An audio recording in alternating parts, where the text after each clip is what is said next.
Los hechos acerca del movimiento de la fe. Juan Ankerberg y Juan Weldon. Las verdades en cuanto al movimiento de fe. La pobreza es un espíritu maligno. Kenneth Copeland. Prosperity. The Choice is Yours. 12.2.4. ¿Y sabe usted lo que va a pasar ahora? Les voy a dar a conocer un pequeño secreto. Alguien me entregará $50,000. Porque usted puede obtener todo lo que proclamas tener. Kenneth Hagin. Mountain Moving Fight. 21. Las riquezas de Dios están esparcidas de punta a punta a lo ancho del cielo, aguardando a que les sean entregadas a usted. Oral Roberts. Seed Fight Commentary. 92. Benjamin B. Warfield, quizás el teólogo más grande del siglo XIX, afirmó: la maldición de la Iglesia ha sido su apatía hacia la verdad. No tiene nada que temer a la verdad. Sin embargo, debería temer en todas las cosas a la ignorancia, puesto que casi todo lo que ha padecido ha sido por causa de la misma. 1. Los maestros del movimiento de fe llegan a predicar semanalmente a miles de millones de personas mediante los satélites de comunicaciones. Esto significa que ellos, tal vez más que nadie, constituyen una fuerza enorme para hacer el bien, o para causar incalculable mal. Precisamente por esa capacidad que tiene el maestro cristiano, de influir para el bien, o para el mal, Dios advierte lo siguiente: hermanos míos, no os hagáis maestros muchos de vosotros, sabiendo que recibiremos mayor condenación. St. 3.2.1. Si Dios le dice esto a los que enseñan a unos pocos cientos de personas, cuán cierto ha de ser para quienes enseñan a millones. Es conveniente que desde el principio aclaremos que no ponemos en duda la sinceridad de la mayoría de los maestros del movimiento de fe. Admitimos que ellos pueden estar predicando el verdadero evangelio, y que Dios puede utilizar cualquier verdad que ellos brinden, con el fin de dar aliento a la gente. Así que, en cualquier circunstancia en que se predique la verdad, no podemos menos que estar agradecidos. Phil. La 1:15-18. No obstante, la verdadera cuestión del movimiento de fe no radica en si sus maestros son sinceros, o si enseñan algunas cosas que son verdad. El asunto es su mensaje en conjunto, y sus consecuencias en la vida de la Iglesia.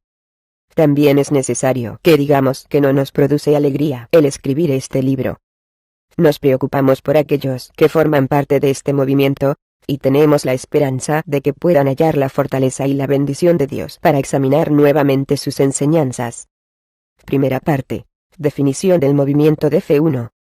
¿Cuáles son las enseñanzas fundamentales del movimiento de fe? El movimiento de fe cree que la mente y la lengua humana contienen una habilidad o poder sobrenatural. Cuando una persona habla, expresando así su fe en lo que son supuestamente las leyes divinas, sus pensamientos y expresiones verbales positivas producen, supuestamente, una energía divina que tiene la virtud de sanar, producir riquezas, lograr éxito, y otras maneras de influir en el medio ambiente. Kenneth Copeland enseña que la poderosa energía del mundo espiritual que engendra las circunstancias a nuestro alrededor, está controlada por las palabras que pronunciamos.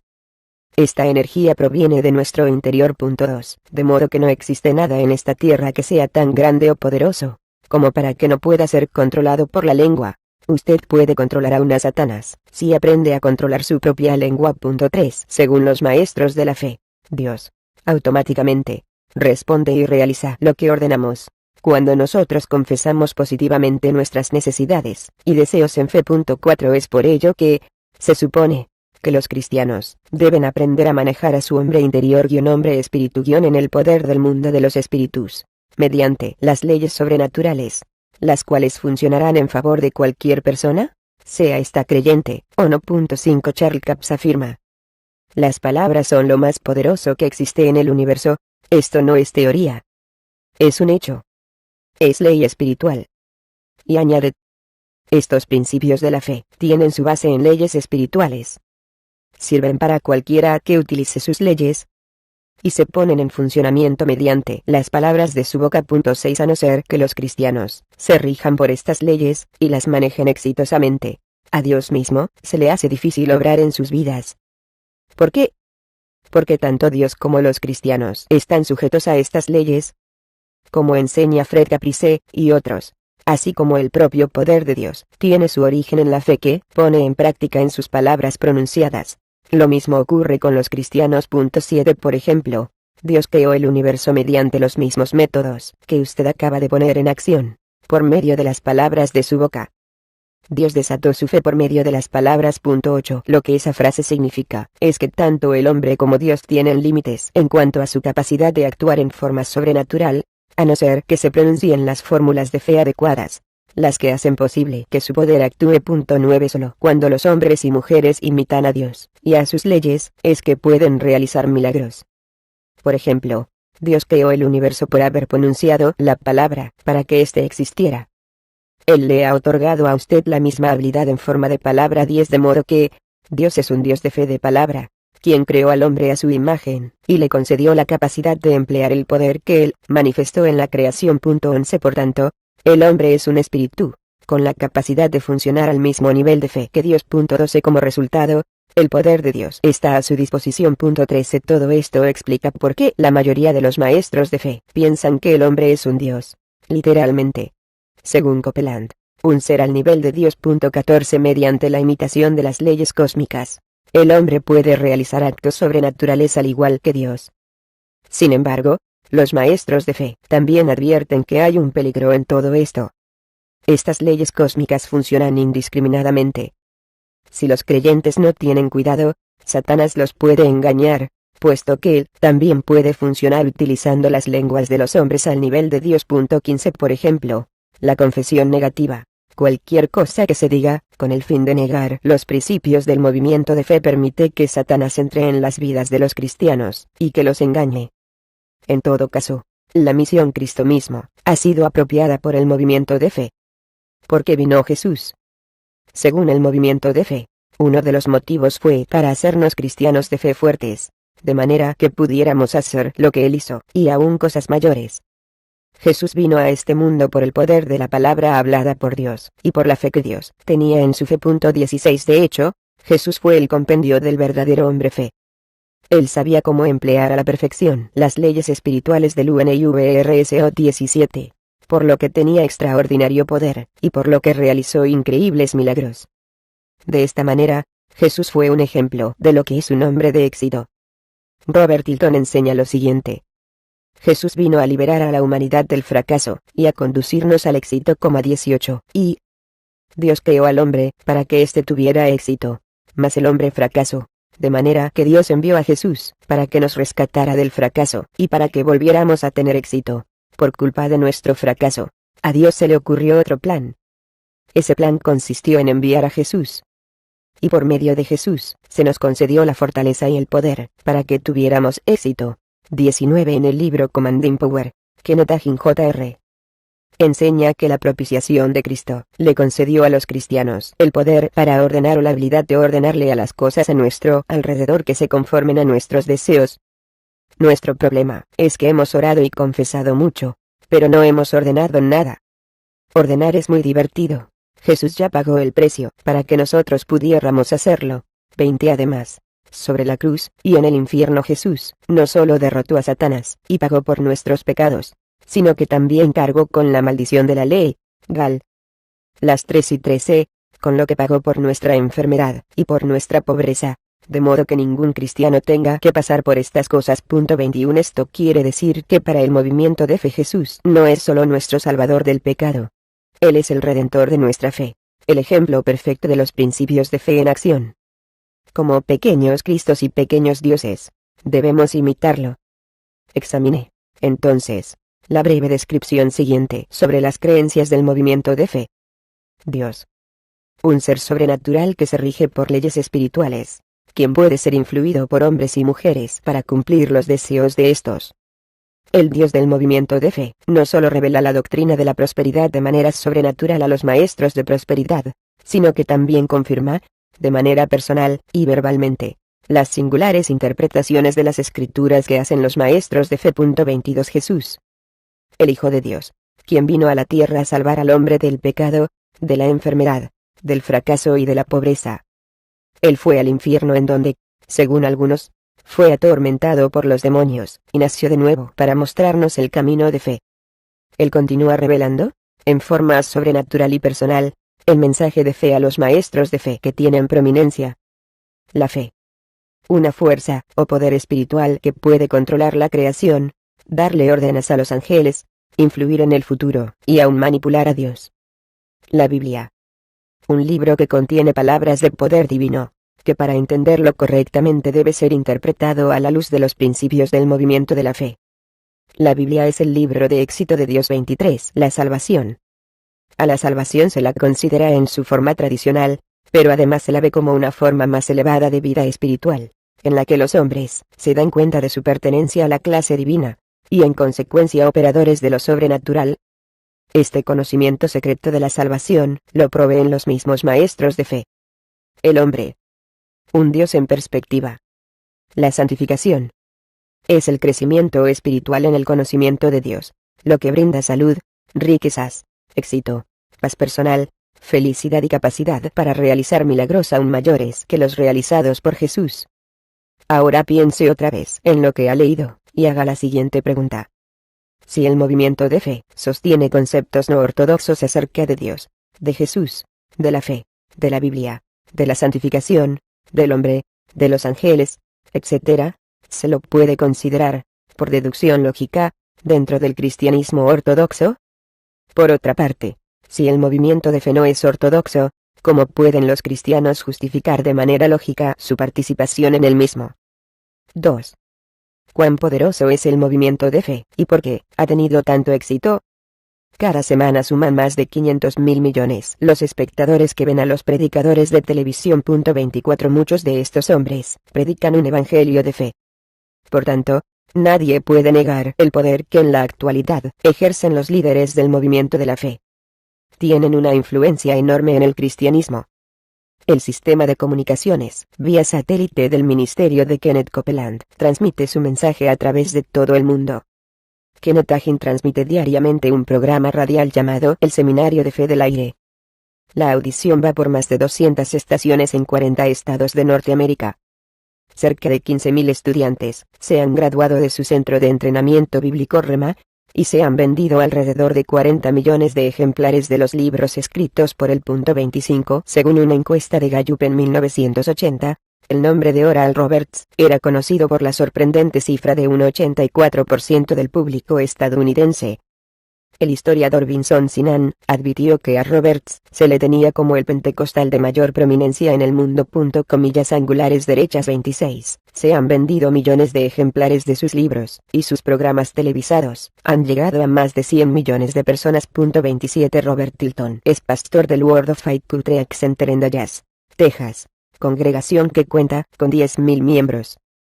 Su cadena de circuito cerrado por satélite transmite mensualmente sus seminarios a más de 2,000 iglesias, mientras que en la escuela bíblica televisada se han matriculado cerca de 4,000 estudiantes en 600 localidades distintas. Su programa cotidiano Success en el Fe, Éxito y Vida es visto por millones de personas. En Seúl, Corea, el antiguo budista Paul Yong-Hicho es pastor de la congregación más numerosa del mundo. Él tiene un ministerio que se extiende por todo el mundo. Charles Capps tiene un programa radial que se llama Concepts of Faith, Conceptos de la Fe, el que llega al mundo entero. Los libros que él ha escrito también han llegado a manos de millones de personas. La red de transmisiones televisivas Trinity, TVN, que televisa los programas de varios de los maestros del movimiento de fe, alcanza a millones de personas por medio del satélite, tanto en los Estados Unidos como en muchos otros países. Juan Osteen es pastor de la iglesia Lakeword, con 20,000 miembros también, ha escrito más de 30 libros. Por medio de ministerios televisivos nacionales e internacionales, transmitidos por diversas cadenas locales, y por satélite, su influencia llega a más de 100 naciones. Frederick Caprice es pastor del Centro Cristiano Crenshaw, que cuenta con 15,000 miembros. Su ministerio televisivo a nivel nacional Ever Increasing Faith, Fe que aumenta de continuo, se transmite por más de 100 canales en los Estados Unidos y alrededor del mundo. 28 Todo lo antedicho provoca la siguiente pregunta. Si el movimiento de fe es antibíblico, ¿cómo aseveran quienes lo critican? ¿Por qué ha tenido tanto éxito? Hay diversos motivos. Por un lado hay líderes carismáticos que le han caído bien a la gente. Por otro lado ha influido la apariencia externa de éxito, y de que Dios está bendiciendo. y por último, la fidelidad de los seguidores. Sin embargo, el mensaje de salud, éxito y riquezas del movimiento de fe es también lo que muchos desean creer. Como ha dicho Michael Horton, editor de The Agony of Deceit, la agonía del engaño, una crítica al movimiento de fe, es lógico que el Evangelio de la prosperidad tenga su origen en el imperante ambiente de una sociedad estadounidense hedonística, egocéntrica y ansiosa de enriquecerse en poco tiempo. Somos paganos por naturaleza. O nuestra religión nos transforma, o nosotros la transformamos, con el fin de ajustarla a las cosas que nos gustan. 29. Sin embargo, lo que continúa preocupando a los líderes cristianos en todas partes es la enorme influencia que tiene el movimiento de fe. 3. ¿Qué han dicho los líderes cristianos reconocidos dentro de la Iglesia en cuanto al movimiento de fe? Numerosos líderes cristianos concuerdan en que las enseñanzas del movimiento de fe en su conjunto no son bíblicas, y que son dañinas para la Iglesia. Las palabras que siguen son fuertes. Si usted forma parte del movimiento de fe, quizás lo tomaran por sorpresa. Mas si continúa leyendo, opinamos que al finalizar este libro usted llegará a comprender lo que preocupa a los hombres que vamos a citarte, y la importancia de realizar una reevaluación personal de dedicación espiritual.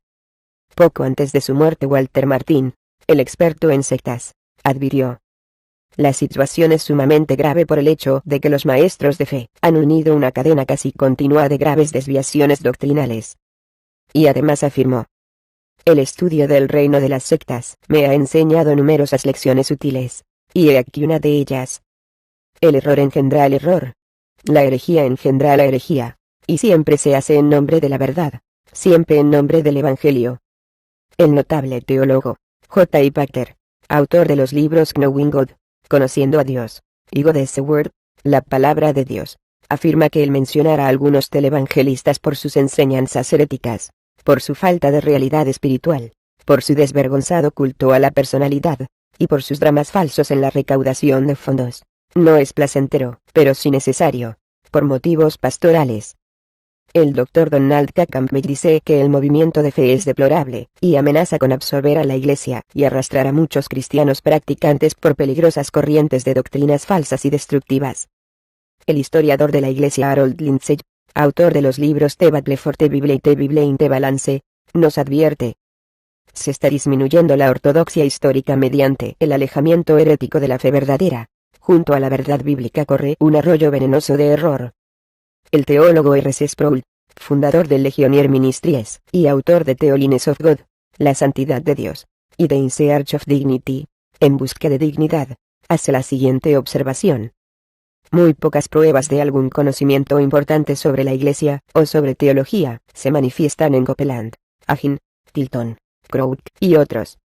Estos hombres no son eruditos. Y no hay nada malo en esto. Lo que es alarmante, sin embargo, es la actitud con que estos maestros dan a conocer sus novedades, afirmando que los nuevos caminos trazados por ellos tienen procedencia divina. Existe algo que lleva por nombre herejía. Y lo trágico es que la Iglesia electrónica está inundada de la misma. El Dr. Jay Adams, notable consejero cristiano, opina que los maestros de fe han propagado la mentira por demasiado tiempo sin que nadie les haga frente. El Dr. A. B. Brese, conocido orador y autor de Know the Marks of the Cults, conozca las características de las sectas, y de Satan is the most valuable lies, las 10 mentiras más creíbles de Satanás.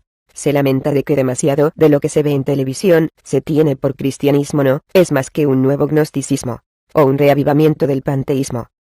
En su análisis del movimiento de fe, el distinguido profesor de Nuevo Testamento Dr. Henry Cravendam afirma lo siguiente: las posiciones doctrinales demuestran con frecuencia estar confundidas, llevar a la confusión, estar equivocadas, o, a veces, ser heréticas. Los procedimientos de interpretación son arbitrarios, están mal dirigidos, tienen deficiencias, y, a veces, hasta son perjudiciales. El Dr. Rod Rosenblatt, profesor de Teología y Apologética, hace la siguiente observación: muchos evangelistas populares de la radio y la televisión están predicando una gran cantidad de blasfemias cuando se refieren a la persona y a la obra de Cristo. En casi todos los aspectos de la cristología, estos televangelistas se han desviado de la ortodoxia, y se han dado a la tarea de promover un salvador producto de su propia fantasía. Michael Horton comenta de la siguiente forma: Lo odioso de ofrecer salvación a cambio de dinero es en sí misma herética, y, de hecho, pagana. Sin embargo, el evangelio proclamado por algunos de los predicadores de la televisión está aún más pervertido. No solo es disparatado y desagradable, es abiertamente blasfemo y anticristiano. Ellos predican otra palabra, otro Dios, y otro Cristo. Hasta el mismo Dictionary of Pentecostal and Charismatic Movements, Diccionario de los Movimientos Pentecostal y Carismático, con más de 65 escritores de una variada gama de denominaciones, muchos de ellos pentecostales y carismáticos, dice que las enseñanzas de fe tienen su base en una distorsión de las escrituras y del concepto bíblico de la fe, y que el concepto de que los creyentes son pequeños dioses constituye el mayor peligro. 31.4. ¿Por qué es importante la doctrina? En la actualidad muchos cristianos tienen la desdichada noción de que no les hace falta estudiar la Biblia de forma personal. El concepto es perjudicial espiritualmente, puesto que impide a los cristianos madurar en la fe y los hace susceptibles a las falsas doctrinas o al estilo de vida mundano. La Biblia está repleta de exhortaciones para que los creyentes estudien las verdades de su fe. De hecho, el estudio personal es lo mínimo que hace falta para que el cristiano sea competente. No se trata de una opción para la madurez cristiana, sino de un requisito. No podemos convertirnos en cristianos maduros si no estudiamos. El estudio es necesario. Cada uno de nosotros tiene la obligación ante el Señor de estudiar su palabra y de prepararse para su propio crecimiento. 32. Es por eso que Dios le dice a cada creyente en 2 Timoteo 2:15 lo siguiente: procura con diligencia presentarte a Dios aprobado, como obrero que no tiene de qué avergonzarse, que usa bien la palabra de verdad. Lo que se infiere de esto es que si no somos diligentes en aprender con exactitud lo que dice la Biblia, nos debe dar vergüenza. Por eso la Biblia nos dice: mas os ruego, hermanos, que os fijéis en los que causan divisiones y tropiezos en contra de la doctrina que vosotros habéis aprendido, y que os apartéis de ellos. Romanos 16:17. RV. Que prediques la palabra, que instes a tiempo y fuera de tiempo. Redarguye, reprende, exhorta con toda paciencia y doctrina. Porque vendrá tiempo cuando no sufrirán la sana doctrina, sino que teniendo comezón de oír, se amontonarán maestros conforme a sus propias concupiscencias. 2 Timoteo 4:2.2-3. RV. Pero tú habla lo que está de acuerdo con la sana doctrina. Tito 2:1. RV. Lea de nuevo estos versículos. Nadie puede negar el hecho de que Dios mismo nos enseña que la doctrina es importante. Si no estamos de acuerdo con esto, ¿a quién entonces le estamos prestando atención? Desafortunadamente, muchos maestros de fe han envilecido la doctrina puesto que la consideran espiritualmente improductiva o aún peligrosa. No me den doctrina. La doctrina nos divide. Es una pérdida de tiempo. Kenneth Copeland quiere decir que la doctrina no puede ni siquiera contestar las preguntas más importantes que hacen la mayoría de los cristianos. 33. Pero si la doctrina no es otra cosa que el estudio sistemático de lo que la Biblia enseña tocante a diversos temas, resulta cosa tan inesperada el que Dios honre y bendiga a aquellos que la conocen a fondo. Lea los relatos de la vida de los hombres y las mujeres que han tenido la mayor influencia práctica en la Iglesia, o quizás en su propia vida, nos dice Sinclair Ferguson, autor de Knowing Your Christian Life, conociendo su vida cristiana. Descubrirá que muy pocos de ellos no fueron estudiantes de la verdad, a pesar de la poca sofisticación de los métodos de estudio que emplearan. Desde los más grandes teólogos, mártires y predicadores intelectualmente dotados, hasta los que tuvieron menos capacidades, salvo el poder espiritual, todos, sin excepción, han sido estudiantes de las doctrinas de la Biblia. Y en esto, precisamente radica el secreto de lo útiles que fueron. 34. Sin embargo, muchos cristianos rechazan el estudio de la teología, y consideran que los asuntos doctrinales no son tan importantes como la unidad de la Iglesia. Mas, ¿es así, realmente? 5. Porque es falsa doctrina la idea de que la unidad es más importante que la doctrina. Muchos cristianos creen que la unidad visible del cuerpo de Cristo ante el mundo es de mayor importancia que la verdad doctrinal. Ellos recurren a la oración de Jesús de que todos los creyentes sean uno, para que el mundo crea que el Padre lo ha enviado, Juan 17:21-23. Pero, ¿podrá ver el mundo la unidad cristiana si no la observa en el cristianismo mismo? ¿No tiene la unidad cristiana su base en la doctrina cristiana?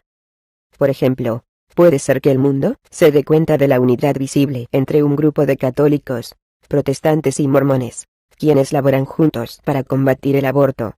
Mas, ¿a qué conclusión llegará en cuanto a las creencias del cristianismo cuando estas religiones disienten? En esencia, la verdadera naturaleza de esta unidad consiste solo en una causa social, por muy importante que ésta pueda ser. En su sentido más importante, lo que une al pueblo de Dios es la verdad doctrinal fundamental. La auténtica unidad no se puede producir sin la misma. Por eso es que la Biblia le ordena a los cristianos que combatan en unidad en contra de la herejía, y que se separen de los falsos maestros en base a la sana doctrina. Segunda Juan 9-11. Romanos las 6 y 17, etc. Los cristianos deben estar firmes en un mismo espíritu, combatiendo unánimes por la fe del Evangelio. Phil. La 1 y 27. Beref. Las 4 y 12-13. En Judas 3 se nos dice que contendamos ardientemente por la fe, todas las enseñanzas, que ha sido una vez dada a los santos. Si la doctrina bíblica no es la norma, ¿cómo pues podemos saber qué es cristiano y qué no lo es? Al fin y al cabo, lo que queda es una comprensión falsa o superficial del cristianismo. Y esto es, junto con la teología errónea, lo que causa división entre los cristianos. Por el contrario, un entendimiento profundo de doctrina y teología, por su misma naturaleza, promueve la unidad entre el pueblo de Dios. Es más, la unidad auténtica en el cuerpo de Cristo da por sentada la existencia de la madurez espiritual. Sin embargo, esa madurez espiritual solo se puede lograr mediante el conocimiento de la sana doctrina, y viviendo de acuerdo con la misma. F. 4.2.3-15. Phil. 2.2.2. Pensemos en el movimiento de fe. Ha producido unidad y madurez, o división e inmadurez en el cuerpo de Cristo. Ha producido división e inmadurez. ¿Por qué? Porque los maestros de fe no conocen la doctrina. Si la conocieran nunca hubiera existido el movimiento de fe. De hecho, aquellos que se han dedicado a mantener las llamadas paz y unidad en el cuerpo de Cristo a toda costa, y que afirman que nadie debe criticar al movimiento de fe, son los mismos que están causando divisiones. Como señala Juan MacArthur. De hecho, esta actitud ha concedido a los carismáticos extremistas la libertad de proponer criterios fantásticos, mientras que quieren obligar a los que no están de acuerdo con ellos a permanecer en silencio. A los que no se quedan callados se les tilda de causantes de divisiones, de nudosos o de faltos de amor. La consecuencia de tomar esta postura no es paz y unidad, sino confusión y alboroto. Es más, el amor que prescinde de la verdad no es otra cosa que hipocresía sentimentalista. Esa clase de sentimentalismo está corriendo lo más campante en la evangelización en la actualidad. 35.6. ¿Qué características del movimiento de fe son las que más inquietan? El siguiente resumen debe tomarse como una evaluación del conjunto. No todos los ministerios y maestros de fe individualmente reúnen todas las características enumeradas a continuación. Sin embargo, los temas que siguen son característicos de cada uno de ellos, y de enorme interés para muchos dentro de la comunidad cristiana. 36.1. Orígenes o influencias sectarios. Gran parte de la teología del movimiento de fe está basada en los escritos de Neucut Christian, cristiano del Nuevo Pensamiento, de W. Kenyon, y en menor grado en las sectas de la ciencia mental. 2. Simplificación exagerada. Se brindan soluciones rápidas y fáciles para resolver problemas humanos complejos. Por ejemplo, las fórmulas para el éxito instantáneo sustituyen el proceso de santificación a lo largo de toda la vida. 3. Abuso de la Biblia. Una constante mala interpretación de las Escrituras, como producto de la ignorancia de la teología bíblica, sistemática e histórica. 4. Falsas enseñanzas. Una variedad de enseñanzas falsas y heréticas, algunas de ellas parecidas a la antigua herejía gnóstica. 5. Orgullo espiritual. Una continua negación a entablar diálogo con otros hermanos cristianos que han intentado corregir, en amor, a los maestros de fe. Por ejemplo, en uno de nuestros programas televisivos, hemos hecho el intento de hacer tal cosa con Kenneth Copeland y con otros. Los autores de The Agony of the Saint revelan que ellos buscaron a las personas en cuestión, con el fin de asegurarse que entendían correctamente sus enseñanzas. Les hemos pedido que vuelvan a estudiar su posición a la luz de las Escrituras, y repetidas veces hemos tratado de aclarar la confusión en privado. Ha sido inútil. 37.6. Arrogancia espiritual. Los maestros de fe aseguran que sus mensajes particulares son el resultado de la revelación o de la inspiración directa de Dios, o de ambas. 7. Teología mundana y humanística. Se presenta una filosofía torcida de Dios y de la vida cristiana. Dios como el proveedor mágico de éxito, salud, felicidad, prosperidad, poder, valor personal, etc., en contraste con el conocer a Dios tal y como Él es, y servirle según las normas bíblicas. 8. Experiencialismo. Se da preferencia a los sentimientos y a las emociones en detrimento de la mente y el intelecto. Obstaculizan la santificación, la sabiduría y el discernimiento, dando más importancia a la experiencia espiritual que al estudio bíblico consistente. 9. Hedonismo. Se enfatiza el placer y el cielo ahora, mientras que el dolor, el sufrimiento y las enfermedades son enfocados en forma no realista. En otras palabras, se enfatiza la felicidad centrada en el hombre, en vez de la santidad centrada en Dios. 10. Exclusivismo. Clasifican como cristianos con mentalidad carnal a aquellos que no pertenecen a su grupo, y afirman que ellos enseñan incredulidad y las falsas tradiciones de los hombres. Dicen que son falsos maestros que anulan el poder de Dios y de su palabra. Algunos han llegado al extremo de insinuar que los otros cristianos son creyentes de doble ánimo, que promueven creencias sin poder y derrotadas, inspiradas por Satanás, por lo que los llaman mentirosos y facilitadores de muerte. 38.11. Religión de poder. Enfatizan el poder personal y la autoridad espiritual como los medios para dar órdenes a los ángeles, para controlar el ambiente alrededor y obtener lo deseado. 39.12. Falta de equilibrio. Una enseñanza limitada casi en lo exclusivo a recalcar la fe y la combinación de éxito, prosperidad, sanidad, excluyendo el 99% del resto de los temas de la vida cristiana. 13.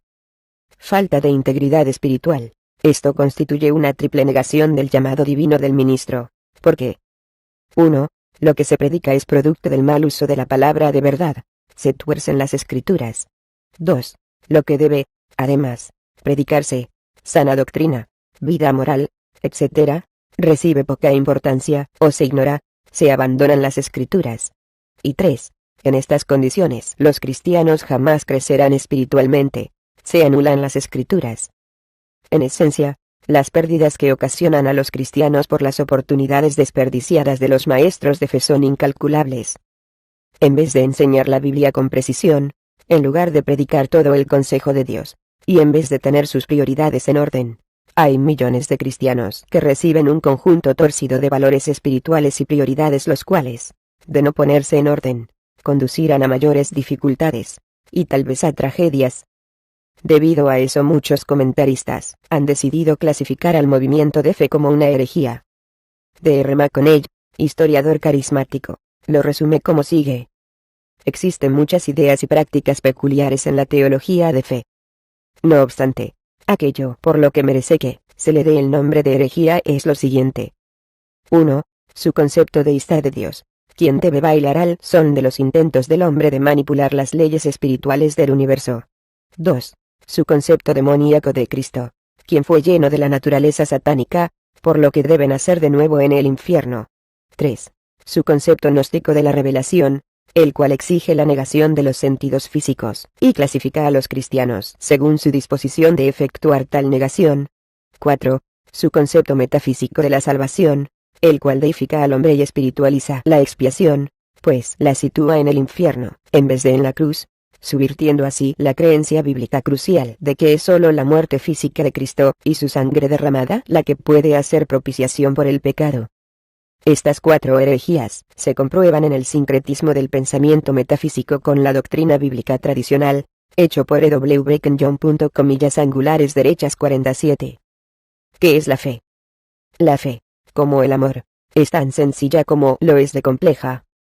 Puede ser difícil de explicar o fácilmente mal entendida. La ironía del movimiento de fe es que la fe en que se hace hincapié no es la bíblica. ¿Qué es la fe? En esencia, es sencillamente confianza. Todos sabemos lo que es la confianza. El niño confía en su padre, el paciente en su médico, el amigo en el amigo, etc.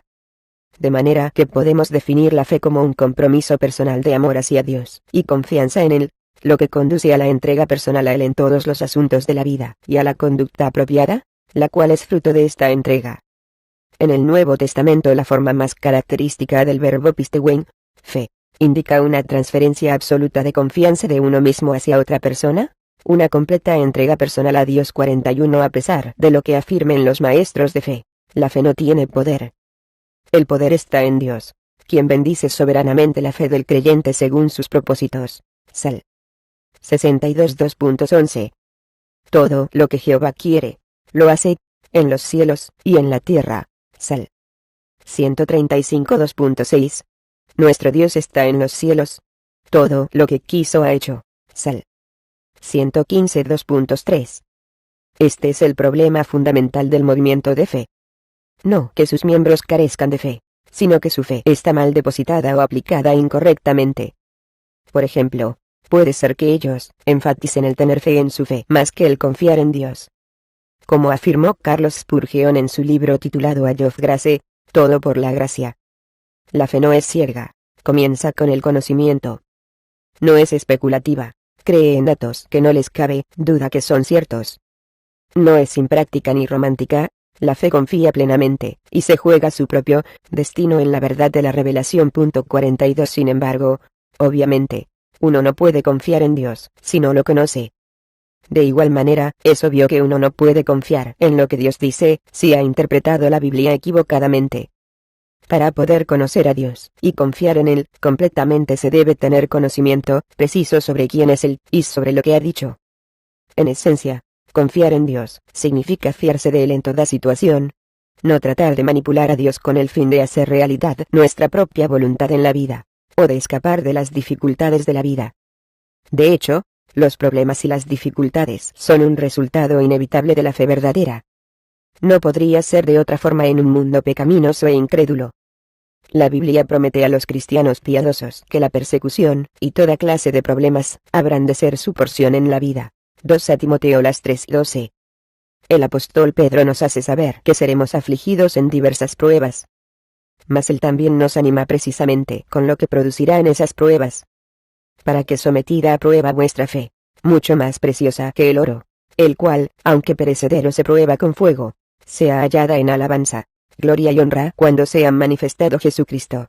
1 Pedro 1 2.6-7. Además, la Biblia enseña que sea bueno, sea malo, a la voz de Jehová nuestro Dios, obedeceremos. Jeremías 42 2.6. Porque mis pensamientos no son vuestros pensamientos, ni vuestros caminos mis caminos, dijo Jehová. Como son más altos los cielos que la tierra, así son mis caminos más altos que vuestros caminos, y mis pensamientos más que vuestros pensamientos. Isaías 55 2.8-9. De modo que en toda circunstancia, debemos fiarnos de Jehová de todo nuestro corazón, y no apoyarnos en nuestra propia prudencia. Reconócelo en todos tus caminos, y él enderezará tus veredas. Proverbios 3 2.5-6. Esto es fe. 8. Afirman los maestros de fe que su nueva revelación proviene directamente de Dios. Varios líderes de este movimiento afirman que Dios, Jesús o los ángeles se les aparecieron y les enseñaron estas ideas. Entonces nos preguntamos, ¿son bíblicas estas revelaciones cuando aprueban actos que son antibíblicos y temerarios? De hecho, las supuestas visiones, revelaciones, profecías e interpretaciones divinas son a menudo tan falsas y antibíblicas que uno se pregunta si estas visiones proceden de su propia mente, o, peor aún, del diablo. Por ejemplo, la historia del Antiguo Testamento contiene relatos de personas que afirmaban ser líderes espirituales quienes pensaban que las visiones de su propia mente tenían su origen en Dios. Mas Dios les dijo: falsamente profetizan los profetas en mi nombre. No los envié, ni les mandé, ni les hablé. Visión mentirosa, adivinación, vanidad y engaño de su corazón nos profetizan. Isaías 14:14. No obstante lo dicho, casi todos los líderes de fe afirman que Dios es su autoridad. Kenneth Copeland insinúa que muchas de sus enseñanzas son el resultado de la revelación divina. Por ejemplo, su libro titulado Prosperity The choice is yours. Prosperidad. La elección es suya. Ha nacido como resultado del flujo natural de revelación de mi corazón hacia el de ustedes. 43. El Jesús que le habló a Copeland le dijo que él debía creer que sus palabras tenían poder, y que lo que uno dice se hará realidad. El resultado es que uno puede tener cualquier cosa que uno diga cuando tiene fe. 44. Kenneth Hagin enseña lo siguiente. El Señor mismo enseñó acerca de la prosperidad. Yo lo recibí directamente del cielo. 45. Por ejemplo, Hagin afirma. El Señor me habló, y me dijo. No ores más por el dinero. Tú tienes autoridad en mi nombre para reclamar prosperidad mayor que 46. Oral Roberts afirma que sus principios de fe seminal y otros materiales en sus libros le fueron revelados directamente por Jesús mismo, como revelación fresca procedente directamente del salón del trono de Dios. 47. Paul Yong-Hi Cho afirma también que sus ideas de cuarta dimensión y otras enseñanzas le fueron dadas por Dios. 48. En la serie sobre la prosperidad de Jerry Savelle se nos dice que el conocimiento de la revelación en esta serie fue otorgada por Dios de manera sobrenatural al hermano Savelle. 49. Él mismo afirma lo siguiente. El Señor se me apareció de manera sobrenatural en mi habitación de hotel. Me dijo así. Mi pueblo está en la miseria económica, y yo te entrego la tarea de ir a ellos, y decirles cómo salir de la misma. Comillas angulares derechas. 50. Savelle afirma que a varios de sus libros los recibió por medio de la inspiración del Espíritu Santo. 51. En God's Creative Power. El poder creativo de Dios. Charles Capps afirma que Dios le habló directamente en agosto de 1973. La palabra del Señor vino a mí, y me dijo. Si los hombres me creyeran no harían falta oraciones extensas. Solo con pronunciar la palabra se harían realidad sus deseos. Mi poder creativo se le da al hombre en forma de palabra. Yo he descansado de mi trabajo por un tiempo, y le he otorgado al hombre el libro de mi poder creativo. No obstante, para que mi palabra sea eficaz, los hombres deben pronunciarla. 52. Así que Jesús le dijo a Capps. Le he dicho a mi pueblo que pueden poseer lo que digan. 53. En God's Miracle Plan Forman. El plan de milagros de Dios para el hombre. Robert Tilton afirma. En este libro Dios me condujo, por medio del Espíritu, a escribir determinadas cosas a ustedes. Me he apoyado en él para toda palabra. En estas páginas hay palabras especiales de sabiduría, de conocimiento y profecías de parte del Señor. 54. En Solving the Mystery, o The Miracle Money. Resolviendo el misterio del dinero milagroso. Tilton afirma lo siguiente. Las palabras que contiene este libro no son las mías. Son las palabras del Espíritu Santo. 55. En God's Laws of Success. Las leyes divinas para el éxito. Él hasta da a entender que sus libros están a la misma altura que los del Nuevo Testamento. 56. De modo que él no se inmuta cuando afirma. El Espíritu del Señor me ha entregado este mensaje profético, para que lo dé a conocer a ustedes. 57. En resumen. Todos estos hombres afirman haber recibido consejos que proceden directamente de Dios. Mas, ¿es cierto todo esto? La inspiración que, supuestamente les han dado Jesús, y los ángeles y las palabras que hablaron a estos hombres, no se parecen ni remotamente a las pronunciadas por el Jesús de la Biblia, o a las palabras de los ángeles que hablan en nombre de Dios en la Biblia. Prueba de lo antedicho son las erróneas interpretaciones bíblicas que han resultado de tal inspiración. 9. ¿Por qué los maestros de fe interpretan erróneamente las Escrituras? Los maestros de fe interpretan erróneamente las Escrituras, porque examinan la Biblia a la luz de una filosofía general de fe, y una espiritualidad que no es bíblica. De modo que cuando se retira a la Biblia de su contexto histórico, y se la lee a través de la lente de una extraña filosofía del mundo, su significado obviamente se tuerce. Así como es difícil leer, usando lentes de aumento cuando la vista de uno es perfecta, de igual manera, resulta difícil ver la Biblia claramente cuando se la lee a través de la filosofía de los maestros de fe. Por medio del proceso anterior se puede lograr que la Biblia enseñe casi cualquier cosa. Por ejemplo, si sacamos de contexto algunos versículos podemos demostrar que Jesucristo no es Dios. Juan las 14 y 28. El Padre es mayor que yo. El Timoteo 2:2.5. Jesucristo hombre. Que la salvación es por las buenas obras, y no por fe solamente. Santiago las 2 y 24. El hombre es justificado por las obras, y no solamente por la fe. Que el hombre es un Dios en sentido literal. Juan las 10 y 34. yo dije, dioses sois, etc. De manera parecida, nos es posible demostrar, con la misma facilidad que la Biblia, enseña las doctrinas de fe y prosperidad. Segunda sección. Las enseñanzas del movimiento de fe 10. ¿Qué es operación caricatura?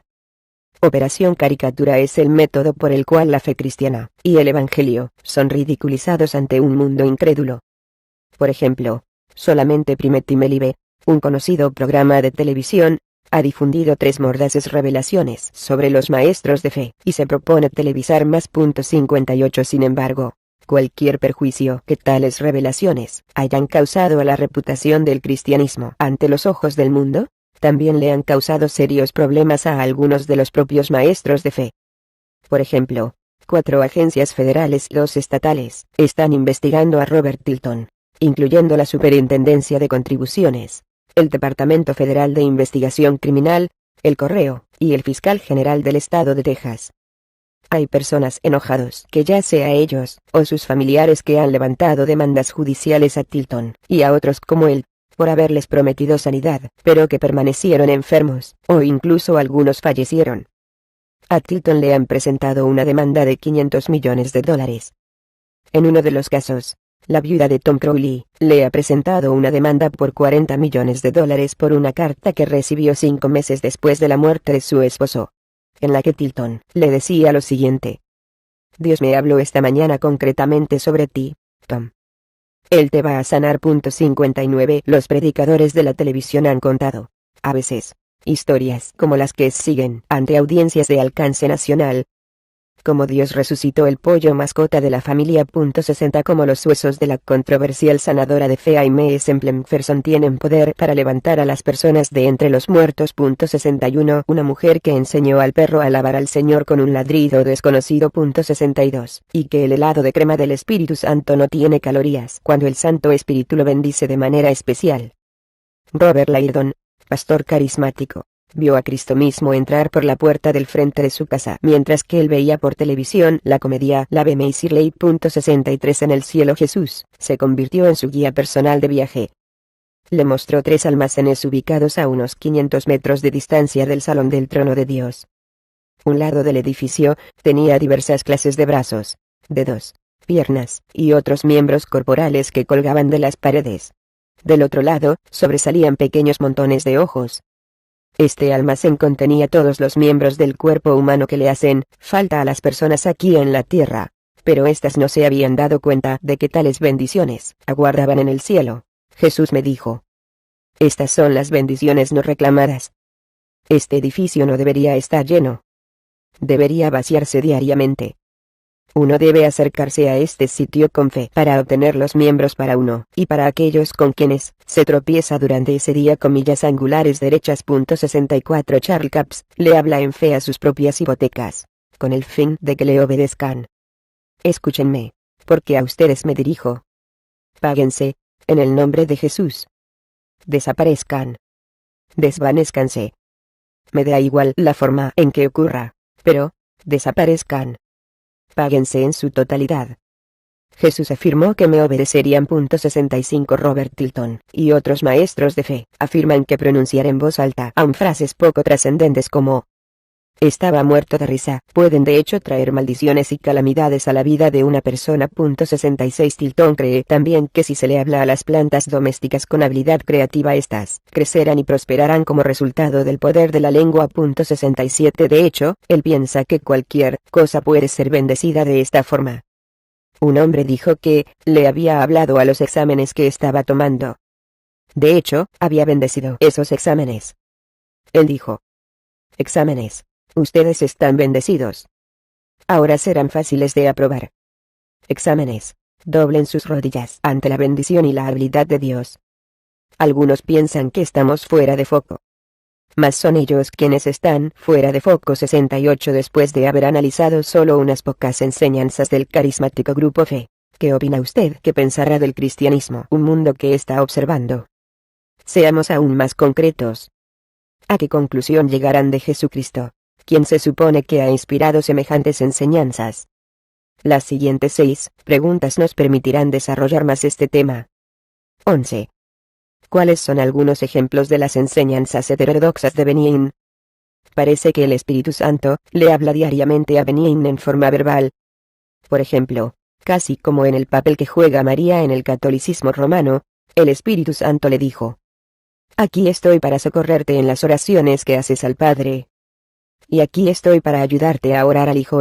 Afirma que las múltiples experiencias sobrenaturales que ha tenido, y las nuevas enseñanzas que ha recibido, han sido producto de sus conversaciones verbales con el Espíritu Santo. En otras palabras, el Espíritu Santo, personalmente, a través de los años, le ha revelado su teología. 69. Frente a eso, formúlese usted la siguiente pregunta. ¿Revelaría el Espíritu Santo las siguientes enseñanzas? O más bien, le ha estado prestando atención a visiones de su propia mente. Benign enseña que todo incrédulo está poseído por un demonio, que el Espíritu Santo tiene un cuerpo, y que posee mayor simpatía que los otros miembros de la deidad, y que Cristo hubiera pecado si no hubiera sido por el Espíritu Santo. 70. Él también cree que cada persona de la Trinidad posee su propio espíritu, su propia alma, y su propio cuerpo espiritual. En otros términos, cada persona de la Trinidad es por sí misma un ser trino, de modo que colectivamente hay un total de 9. Jesucristo murió espiritualmente también, se convirtió en la naturaleza de Satanás, y nació de nuevo en el infierno. 71. Los cristianos son pequeños mesías, y pequeños dioses sobre la tierra. 72. De modo que, alentando al auditorio, digan: soy un hombre endiosado. Este espíritu hombre que habita en mí es un hombre endiosado. Digan: soy nacido del cielo. Un hombre endiosado. Soy un hombre endiosado. Soy una muestra de Jesús. Soy una supercriatura. Dígalo. Dígalo. ¿Quién es una supercriatura? Yo ando en el ámbito de lo sobrenatural. Dígalo. Desea prosperar. El dinero caerá sobre usted por la izquierda, por la derecha, por el centro. Dios comenzará a prosperarlos, puesto que el dinero siempre sigue a la rectitud. Repita lo siguiente. Todas las cosas que siempre he deseado ya están en mi. 73. Enseña que los cristianos que confiesan que son pecadores, salvos por gracia, no hacen otra cosa que insultar a Dios con esa basura. 74. Según un sermón que predicó el 6 de noviembre de 1990, y de acuerdo con otras charlas, enseña que la pobreza es del diablo, y que Dios quiere que todos los cristianos tengan prosperidad. Que la confesión pone al cielo en acción, y que libera al mundo de los espíritus. Él afirma que el Espíritu Santo le dijo que, si los brujos, y los que practican el ocultismo, pueden declarar muerte mediante el poder sobrenatural de las palabras, los cristianos pueden declarar vida y prosperidad mediante el mismo poder.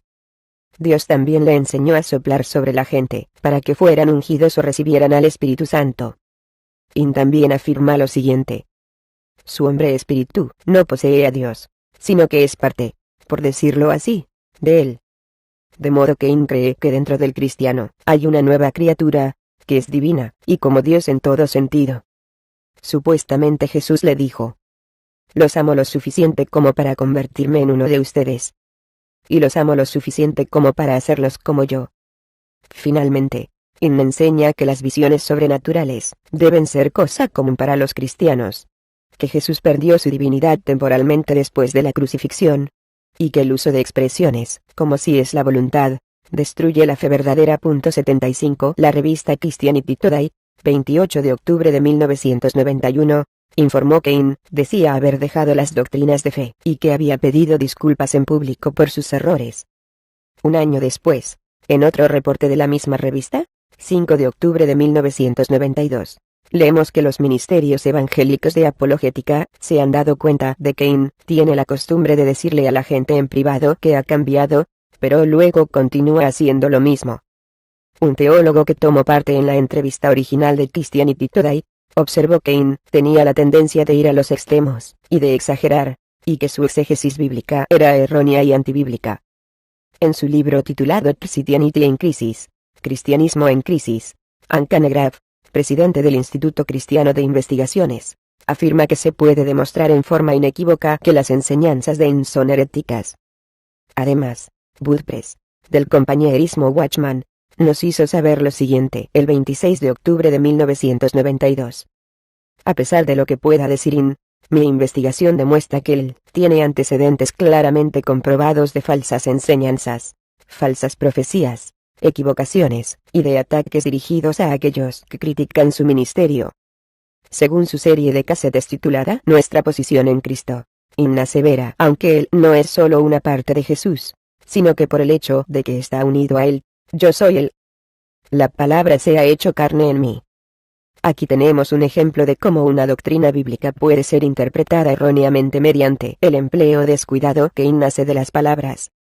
12. ¿Cuáles son algunos ejemplos de las enseñanzas heterodoxas de Kenneth Copeland? En su infamante profecía, que según él recibió de Jesucristo, Kenneth Copeland afirmó que Jesús prometió que iban a aumentar las manifestaciones angélicas nuevas y dramáticas en la iglesia, y que muchos recibirían visitas del mundo de los espíritus.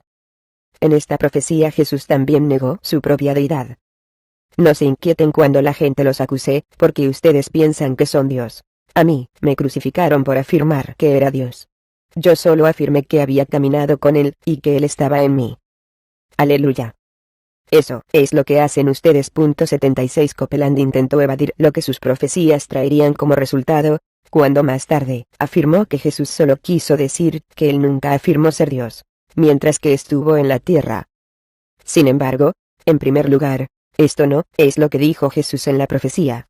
En segundo lugar, es incorrecto, puesto que los evangelios están repletos de afirmaciones de Jesús mismo tocantes a su deidad mientras que estuvo en la tierra. Juan las 5 y 18,23.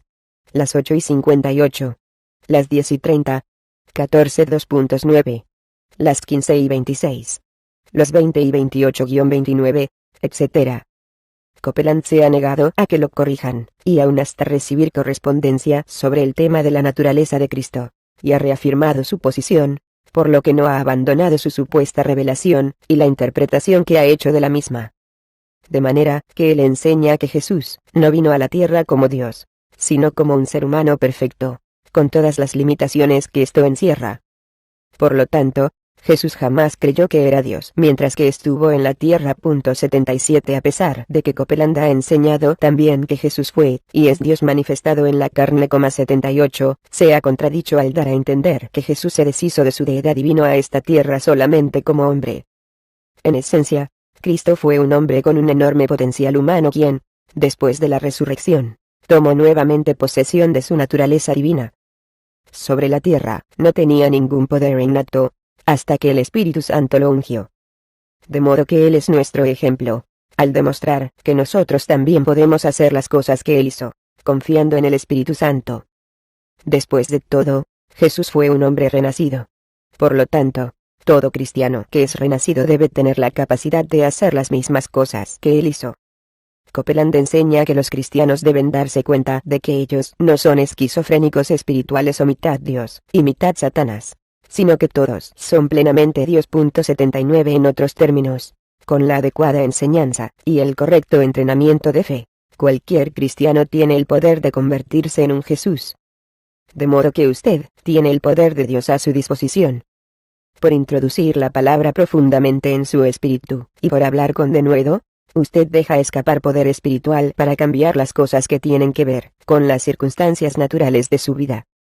Jesús tiene autoridad en la tierra, y él empleó esa autoridad mediante el uso de las palabras. 80 Copeland además enseña que Jesús se hizo obediente al diablo, tomó su naturaleza, fue atormentado por los demonios, y fue el primer hombre que nació de nuevo en el infierno.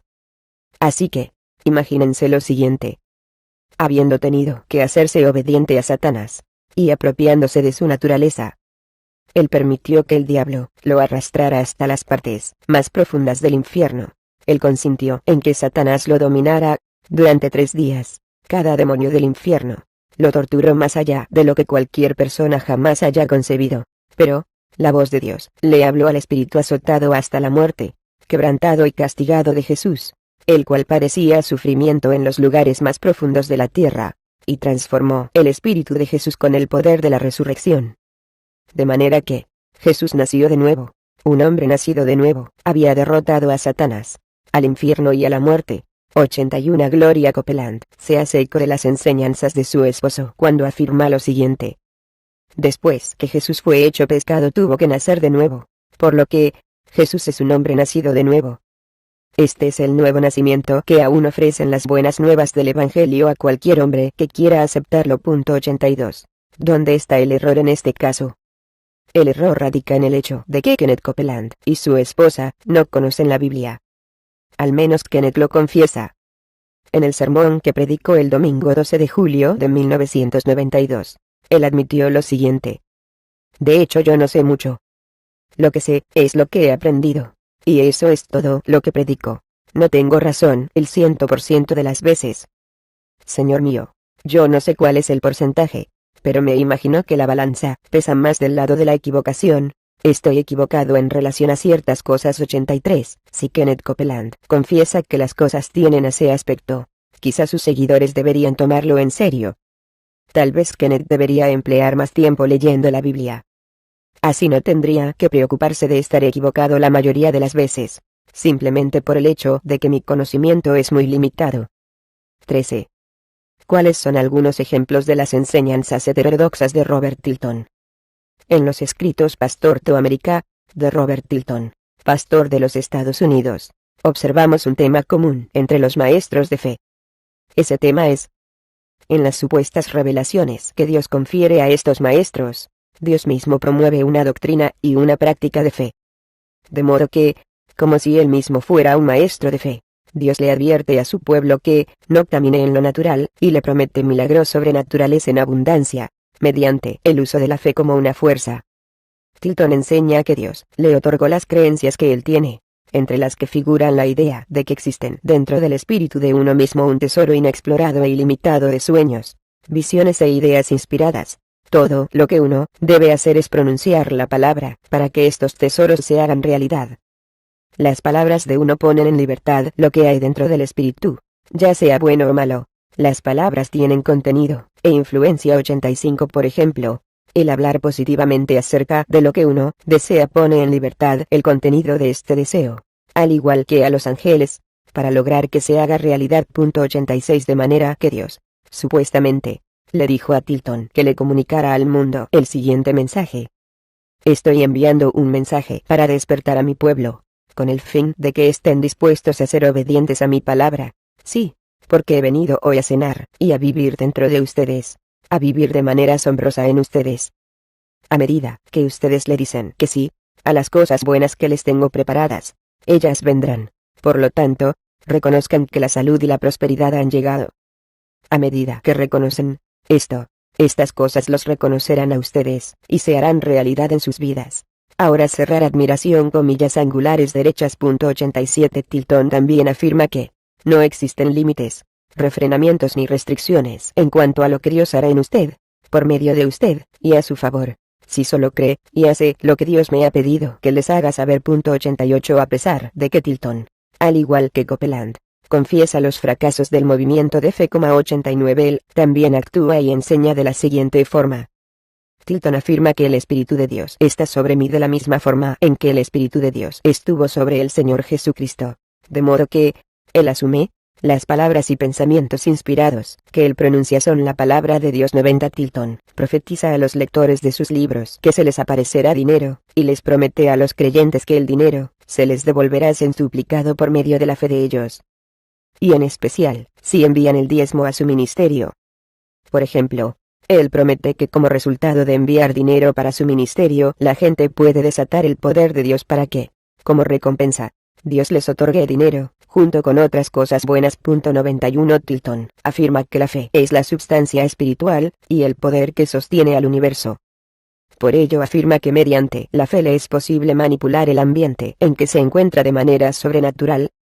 Por ejemplo, él cree es posible lograr que se hagan realidad eventos futuros mediante declaraciones y decretos, y, además, desatar el Espíritu de Dios y su presencia en la vida de otra persona. 92. De hecho, a cualquier hombre o cualquier mujer le es posible manipular la creación, si se rigen por las técnicas que emplea Tilton. El Creador vive en usted, y desea crear a través suyo. Usted tiene en su boca la palabra de Dios que creó todas las cosas. Pronúnciela. Dios creó su universo por medio de la fe. Él le ha otorgado las posibilidades de su fe, para que usted pueda crear su propio mundo. 93 Lo antedicho se supone que sería cierto, por el hecho de que todo lo que necesita una persona, ya existe en el reino de los espíritus, y para poder obtenerlo uno, solo necesita echar mano de las leyes espirituales adecuadas, como por ejemplo, el nombre de Jesús pone en movimiento las promesas. 94 Tilton opina también que el hombre es un Dios que determina su propio destino. La naturaleza de la deidad se deposita y se implanta dentro del creyente. 95 Por eso es que Tilton le ordena a los ángeles que hagan su voluntad. Y añade: el Señor me dijo estas palabras: yo no puedo desatar en el cielo lo que tú no desatas en la tierra. Comillas angulares derechas. 97 Sin embargo, los pensamientos son cosas que se espera que se hagan realidad en tu vida. Tú eres una criatura endiosada. Tenemos éxito porque hemos trabajado la palabra. Somos una nueva especie sobre esta tierra. Somos como superhombres. 98 Tilton también opina que la expiación de Cristo es la base del mensaje de fe. De modo que al referirse al éxito, a la felicidad, a la paz mental, a la salud y a la prosperidad, Tilton enseña que Jesús compró estas cosas en el Calvario. 99 Por ejemplo, él asegura que Dios siempre habrá de sanar por fe. Garantizado 100% cerrar admiración. Comillas angulares derechas 100 Sin embargo, en su programa televisado por todos los Estados Unidos, Tilton pronuncia los pensamientos de su propia mente, y los inicia con un así dice el Señor. De que son sus propios pensamientos no cabe duda, por el hecho de que lo que Tilton enseña a menudo es una evidente falsa interpretación de la Biblia, y no podría ser algo proveniente de la misma mente de Dios.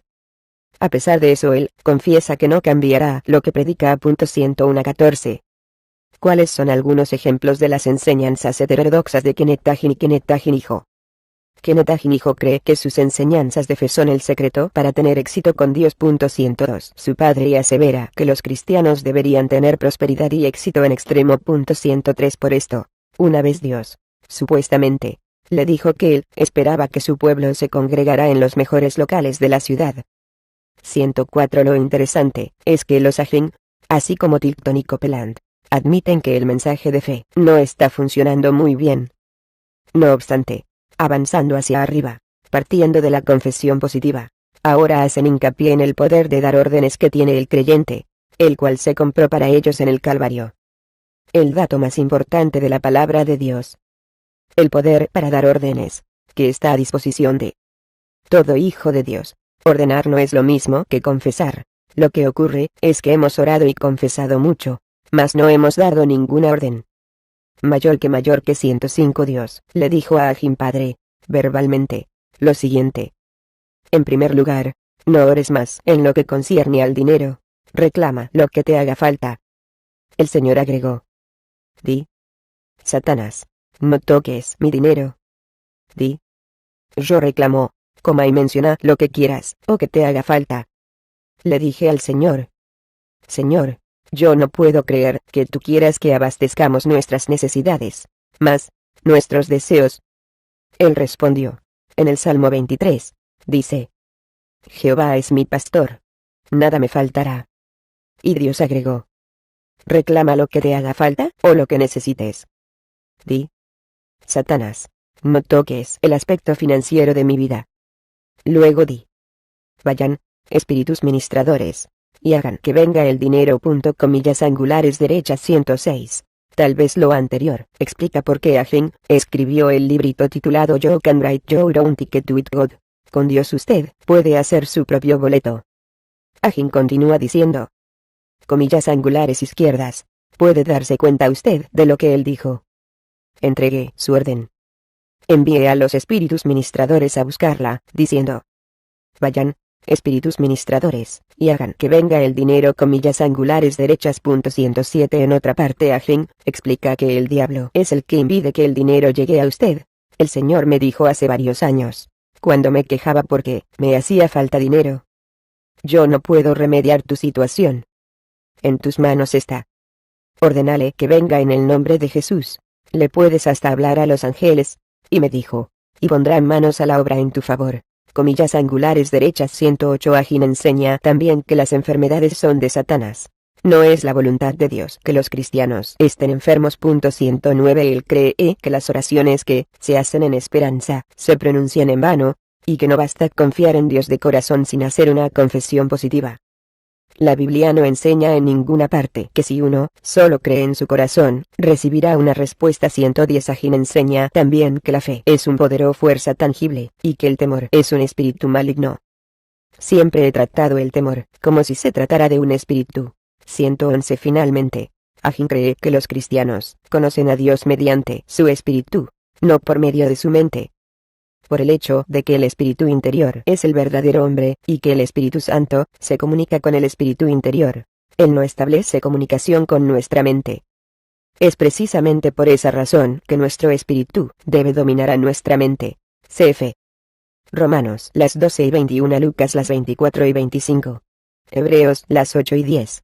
La Corintios las 14 y 32. 112. A pesar de la aparente enorme fe que tiene Agin padre, en sus libros él confiesa que a menudo se olvida de verdades bíblicas, y que le cuesta trabajo mantenerse en la voluntad de Dios. De hecho, a veces parece que está fuera de la voluntad de Dios tanto como lo está en la misma. Esto ocurre a pesar de que recibe visiones con regularidad, y por lo menos, hasta la fecha 8, visitas personales de Jesús. 113, con el fin de estimularlo, y de que se mantenga en el camino correcto. Si Jesús estuviera guiando, de veras a Kenneth Hagin padre, uno se pregunta si tendría los problemas que ha confesado tener. Por ejemplo, ¿por qué tenía que decirle Dios que otra dificultad contigo es que no pones en práctica lo que predicas? 114-15. ¿Cuáles son algunos ejemplos de las enseñanzas heterodoxas de Oral y Richard Roberts? Oral Roberts ha tenido un efecto profundo en muchos de los maestros de fe, incluso en Jerry Savelle y en Charles Capps. Él además apoya activamente a otros líderes del movimiento de fe, como Kenneth Hagin. 115 Su hijo, Richard Roberts, apoya aún más el movimiento de fe, tal vez por el hecho de que estuvo bajo la instrucción de Kenneth Copeland.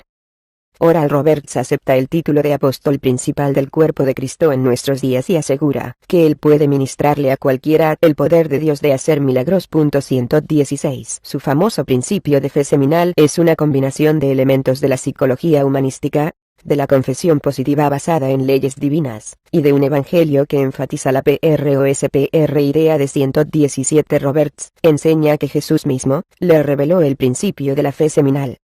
Afirma que esta es la forma de obrar mediante su Hijo Jesucristo, y después mediante sus seguidores, con el fin de abastecer todas nuestras necesidades. 118 Él enseña que el primer principio de la fe seminal es que Dios es nuestra fuente completa de abastecimiento. Su segundo principio es dar dinero.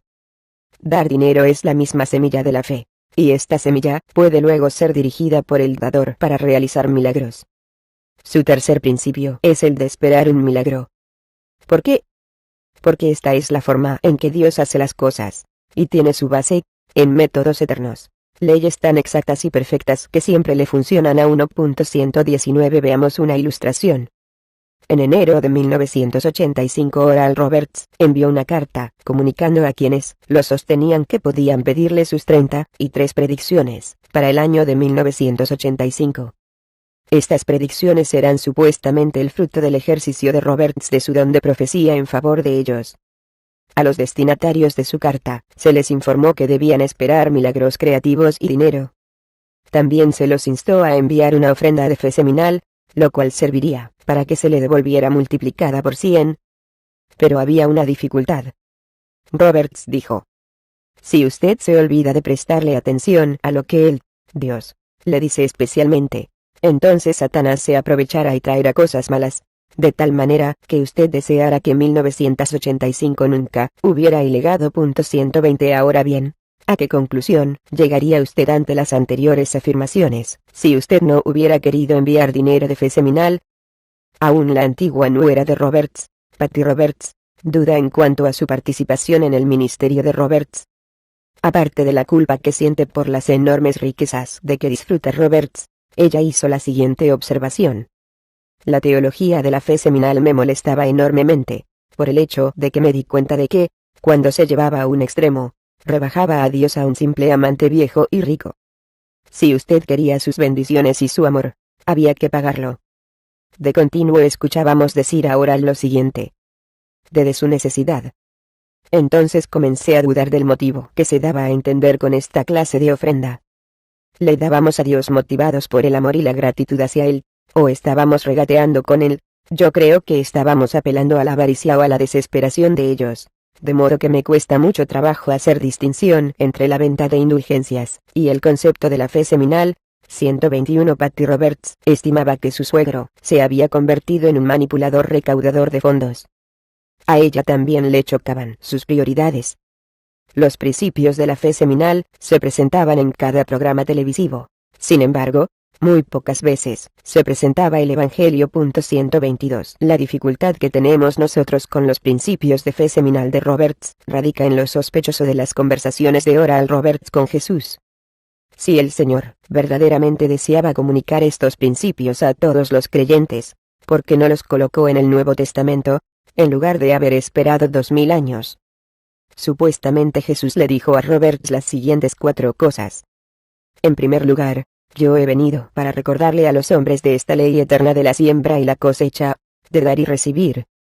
En segundo lugar, Roberts afirma que Jesús le dijo que sus principios de fe seminal eran el significado más profundos de Mateo las 17 y 20. Si tuvierais fe como un grano de mostaza. Comillas angulares derechas. En tercer lugar, Jesús incluyó Gálatas 6:2.7. Todo lo que el hombre sembrare, eso también segará, como parte de estos principios. En cuarto lugar, él explicó que San Pablo afirmó que el Nuevo Testamento o Nuevo Pacto está basado en la fe seminal. 123. Más piense sobre lo siguiente. ¿Pudo Jesús haber dicho semejante cosa? Pablo ni siquiera hizo mención de la fe seminal, mucho menos decir que el Nuevo Testamento tiene como fundamento a esta clase de fe.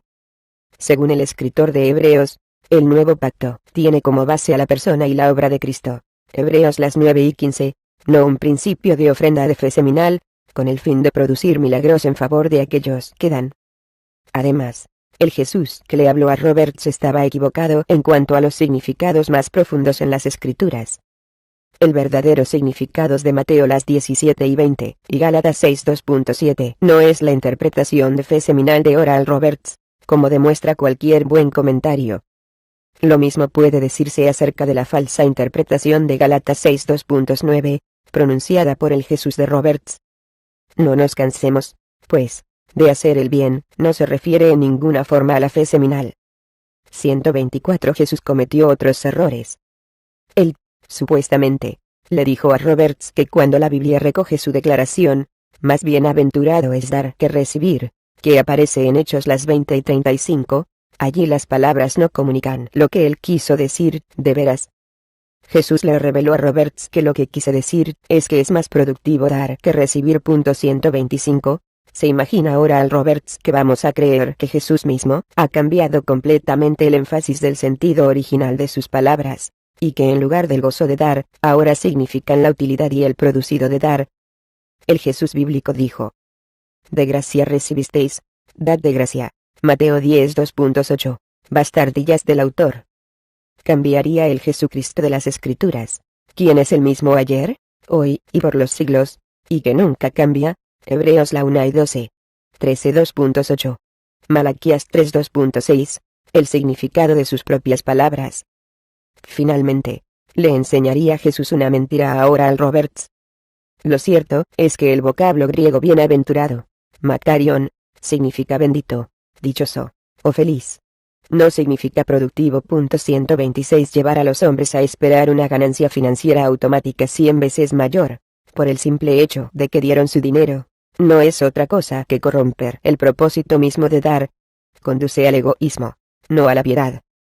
Sin embargo, Roberts no solo cree en la ganancia 100 veces mayor, sino enfatiza que una persona no puede dar su dinero a Dios con alegría mediante el diezmo a no ser que tenga la seguridad de que se le devolverá multiplicado. 127. Desafortunadamente, sin embargo, Dios no puede desatar su abastecimiento milagroso, sino hasta que uno le permite hacerlo por haberse regido por las instrucciones de Roberts. 128. Aunque Jesús enseñó que no debíamos preocuparnos por nuestra vida, ni por los problemas que vendrían mañana, ni por las necesidades que tenemos en el presente. Mateo las 6 y 25. Roberts enseña que el problema que más nos afecta es el de cómo abastecer nuestras necesidades mientras vivimos en esta tierra, puesto que las necesidades existen para ser abastecidas. Cerrar paréntesis 129. Él continúa prometiéndole a la gente que puede, literalmente, tener un milagro sobrenatural cada día de sus vidas. Por ejemplo, existe una fórmula bíblica para el éxito y la prosperidad. Darse a la tarea de esperar un milagro. Cerrar interrogación. Sí. 130. Por eso es que Oral y Richard Roberts escriben lo siguiente: usted puede esperar un milagro cada día de su vida en esta tierra. Yo les doy testimonio a ustedes hoy de que Dios ya ha escrito los nombres de ustedes sobre los milagros. Y hay uno con la marca de hoy, y otro de mañana, y para todos los días, por el resto de su vida. He oído a Dios decir: dile a tus amigos y a tus socios que esperen un milagro nuevo todos los días. 131. Si todo esto fuera cierto, ¿por qué se fue a la quiebra el centro médico de Roberts? Y, ¿por qué tuvo el que, repetidas veces, recurrir a sus socios en el ministerio para pedirles dinero, y llegar hasta el punto de amenazar con el juicio de Dios y con la muerte sobre él mismo si no recaudaba los fondos necesarios? Considere la carta de septiembre de 1992, en la que promueve su nuevo libro que trata sobre cómo conseguir que Dios diga que sí cuando ya ha dicho que no. De hecho, el libro How Your Faith Works When God Says No, cómo funciona su fe cuando Dios dice que no, afirma lo siguiente: las verdades contenidas en este nuevo libro vienen por medio de revelación reciente, directamente del trono de Dios.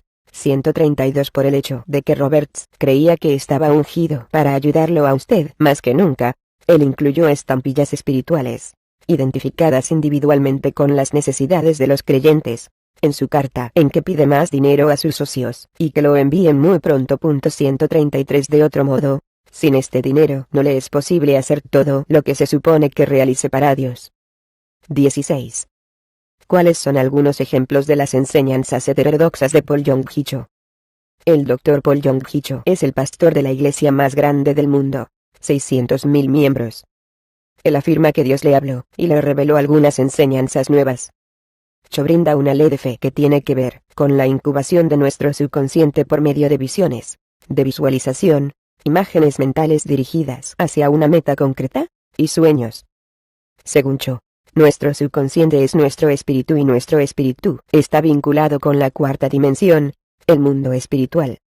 Por el hecho de que el mundo espiritual siempre está formando y moldeando el mundo físico, y por el hecho de que por medio de nuestro subconsciente estamos vinculados con el mundo espiritual, tenemos poder para moldearlo, por lo que también tenemos poder para moldear este mundo. 134. De manera que la realidad física puede ser alterada según los deseos que se visualizan. Entonces Dios habló a mi corazón, diciendo: hijo, así como la segunda dimensión, ejemplo, un plano, incluye y controla la primera dimensión, ejemplo, una línea, y la tercera dimensión, ejemplo, un cubo, incluye y controla la segunda dimensión, de igual manera la cuarta dimensión, el mundo de los espíritus, incluye y controla la tercera dimensión, y da como resultado una creación donde existe el orden y la belleza. El espíritu es la cuarta dimensión. Todo ser humano es un ser espiritual como también es un ser físico. Poseen la cuarta dimensión en sus corazones, además de poseer la tercera también. Comillas angulares derechas 135. Cho explica, además, que mediante la exploración de la esfera de la cuarta dimensión a través de la visualización, por fe podemos ser nimos e incubar la tercera dimensión, influyendo en la misma y cambiándola. Esto es lo que me enseñó el Espíritu Santo. 136. En otros términos, toda persona posee la habilidad innata para controlar en forma mágica la creación, mediante la utilización de sus poderes mentales. De modo que Dios le concedió poder a los seres humanos, para que controlaran el mundo material, con el fin de que señorearan sobre las cosas materiales. Esta responsabilidad la pueden cumplir por medio de la cuarta dimensión. 137. De la misma manera en que los no creyentes pueden unir su espíritu humano con el espíritu de la cuarta dimensión maligna con el fin de realizar milagros, los cristianos también pueden unir la cuarta dimensión de su espíritu a la cuarta dimensión del Santo Padre, y convertirse increíblemente creativos, y ejercer enorme control y poder sobre la tercera dimensión, ejemplo, la creación material. 138. Por hacernos, en nuestra mente subconsciente, un cuadro interior de aquello que deseamos. De alguna forma, entramos y manipulamos la cuarta dimensión, el mundo espiritual, con el fin de realizar milagros en nuestro favor en el mundo físico, o la tercera dimensión. Así que, lo que se gesta en su corazón, y en su mente, ha de salir a flote en sus circunstancias. De hecho, su palabra sale y crea realidad. Dios habló y todo el mundo llegó a existir. Su palabra es el material que emplea el Espíritu Santo para crear 140 aún más. Es la visualización, de veras el secreto de la oración victoriosa, y el idioma más profundo del Espíritu Santo. Cerrar interrogación 141. ¿Enseñó Dios en algún momento estas cosas en la Biblia? ¿Nos exige Dios determinado estado de conciencia, o nos pide solo que confiemos en Él? ¿Tenemos nosotros poder sobre la creación, o solo Dios lo tiene? Yo he reprendido recientemente a los maestros de fe estadounidenses por su desequilibrio y por sus excesos. 142. Sin embargo, en su libro titulado Salvación, Salud y Prosperidad, él enseña que, sin el conocimiento de las verdades de las triples bendiciones de la salvación, la salud y la prosperidad, tal como se bosquejan en su libro, no podemos ni siquiera entender la Biblia correctamente. Al igual que los ciegos que palpaban al elefante con el fin de conocer su forma, los que de nosotros leen la Biblia, sin este fundamento, no podemos comprender o interpretar a cabalidad lo que leemos. 143. En esencia, el creyente no debe estar limitado al plano tridimensional de la realidad. Debemos vivir en el espíritu. Su éxito o su fracaso dependen de su pensamiento cuatrodimensional. Sueños y visiones. 144. Y Dios está vinculado con aquellos que siguen su ejemplo de incubar resultados mediante sueños y visiones, por el hecho de que Dios desea que los cristianos crezcan en lo que se refiere a sus capacidades cuatridimensionales. 145. Desafortunadamente, no siempre resulta fácil hacer distinción entre lo que yo enseña y lo que enseñan las ciencias de la mente. En esencia, los cristianos pueden emplear técnicas parecidas a las que se emplean en las ciencias de la mente, aunque con propósitos cristianos. Los hombres son capaces de realizar portentosos milagros, haciendo contacto con la cuarta dimensión, e incubando mentalmente sus capacidades intrínsecas con el fin de influir en la creación. Si esto parece magia, tal vez lo es. Pero, no es al menos posible que tales enseñanzas puedan confundir a los cristianos en cuanto a la naturaleza de la santificación, o aun hacerlos susceptibles a técnicas y métodos parecidos a los que hallamos en el mundo de las sectas y del ocultismo. Tercera sección.